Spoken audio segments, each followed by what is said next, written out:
Una vera e propria rivoluzione è quella che il governo regionale ed in particolare l'assessore ai beni culturali Purpura intende disegnare per promuovere e valorizzare il marchio Sicilia. Parola d'ordine è investire nella tutela e promozione dei beni culturali, ricevendo in cambio sconti fiscali. Il tutto passerebbe con l'apertura ai privati di uno dei settori principali, da cui finora si è incassato meno di quanto previsto, quello appunto dei beni culturali, dando il via ad una riorganizzazione amministrativa di musei e siti archeologici che porterà al taglio di 90 posti da dirigente. È il piano che l'assessore ai beni culturali Antonio Purpura ha illustrato al 39esimo convegno di economia e politica che si è svolto all'Ars.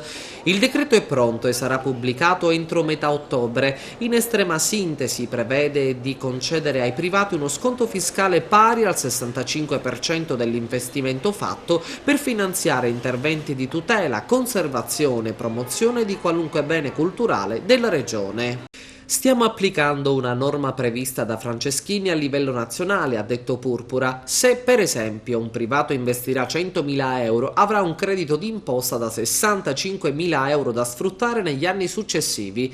In più, una volta terminati i lavori finanziati, i privati provano a sfruttare il bene per attività promozionale. Potranno prevedere campagne pubblicitarie che includono immagini dei beni culturali o promuovere i propri marchi attraverso la cartellonistica che verrà sistemata in siti e musei.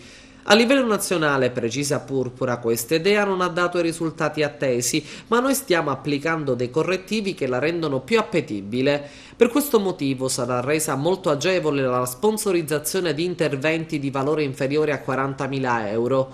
All'incontro era presente pure l'ex premier Romano Prodi, per il quale in Sicilia c'è molto da fare. Pur essendo uno dei posti più belli del mondo, i dati sul turismo sono ottimi, ma rimangono inferiori rispetto alle potenzialità che ci sono, ha concluso Prodi.